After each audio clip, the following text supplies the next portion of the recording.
জীবনের পথে চলতে চলতে আমরা অনেক মানুষের সঙ্গে পরিচিত হই। অনেক সম্পর্ক গড়ে ওঠে। অনেকেই আসে আবার চলে যায়। কিন্তু একজন মানুষ আছেন যিনি আমাদের জন্মের আগেই আমাদের ভবিষ্যৎ নিয়ে ভাবতে শুরু করেন। তিনি হলেন বাবা। ফাদার্স ডে শুধু একটা দিন না, এটি সেই মানুষটির প্রতি কৃতজ্ঞতা জানানোর উপলক্ষ যিনি নিজের সুখ, স্বাচ্ছন্দ্য, ইচ্ছা, অনিচ্ছা, স্বপ্ন আর ক্লান্তিকে আড়াল করে পরিবারের মুখে হাসি ফোটানোর জন্য সারাটা জীবন লড়াই করে যান। বাস্তব জীবনের কত পরিচিত দৃশ্য চোখের সামনে ভেসে ওঠে। প্রখর রোদে ঘাম ঝরিয়ে, বৃষ্টিতে ভিজে কিংবা শীতের কনকনে সকালে কাজে বেরিয়ে যাওয়া মানুষটি হলো বাবা। পরিবারের সবাই নিশ্চিন্তে ঘুমিয়ে থাকলে তিনি চিন্তা করেন আগামী দিনের নিরাপত্তা নিয়ে। নিজের শরীর খারাপ হলেও সংসারের দায়িত্বর কাছে সেই কষ্টকে গুরুত্ব দেয় না। সন্তানের ছোট্ট একটা আবদার পূরণ করার জন্য কতবার যে নিজের প্রয়োজনকে বিসর্জন দিয়েছেন তার হিসেব হয়তো কোনো দিনই রাখা হয়নি।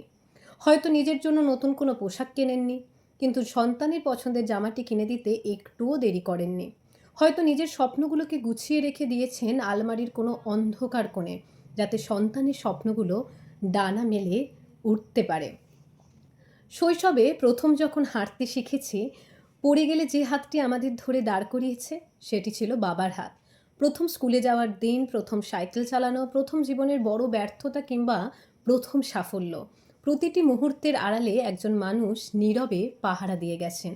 তিনি কখনো সব কথা বলেন না, কিন্তু আমাদের প্রতিটা কষ্ট তার হৃদয়কে নাড়া দেয়। বাবারা সাধারণত ভালোবাসা প্রকাশ করতে জানে না। তারা হয়তো বারবার ভালোবাসি বলেন না, কিন্তু রাত জেগে আমাদের ফেরার অপেক্ষা করে। তারা হয়তো আবেগ দেখান না, কিন্তু সন্তানের সামান্য অসুস্থতায় সবথেকে বেশি অস্থির হয়ে পড়েন। তারা হয়তো শক্ত থাকার অভিনয় করেন, অথচ সন্তানের কষ্টে তাদের চোখও ভিজে ওঠে। শুধু তা সবার সামনে প্রকাশ করেন না। একজন বাবা হলেন সেই বটবৃক্ষ যার ছায়ায় পুরো পরিবারটা নিরাপদ আশ্রয় খুঁজে পায়।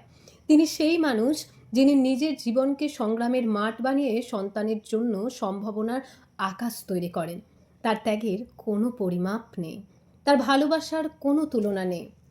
আজকের এই বিশেষ দিনে পৃথিবীর সকল বাবার প্রতি রইল অসীম শ্রদ্ধা, ভালোবাসা ও কৃতজ্ঞতা। যারা এখনও বাবার সান্নিধ্য পাচ্ছেন তারা সময় করে বাবার পাশে একটু বসুন, তার সঙ্গে কিছুক্ষণ কথা বলুন, আর একবার অন্তত বলুন, বাবা, তোমার সব ত্যাগ হয়তো কোনোদিন শোধ করতে পারবো না, কিন্তু তোমাকে নিয়ে আমি গর্বিত। তোমার ভালোবাসা, তোমার পরিশ্রম, তোমার সংগ্রামের জন্য আজ আমি এই অবস্থানে দাঁড়িয়ে আছি। আর যাদের বাবা আজ স্মৃতির পাথায়, তারাই জানে বাবা কখনো হারিয়ে যায় না। তিনি বেঁচে থাকেন আমাদের প্রতিটি সিদ্ধান্তে, প্রতিটি অর্জনে, প্রতিটি সাহসে এবং হৃদয়ের গভীরতম কৃতজ্ঞতায়।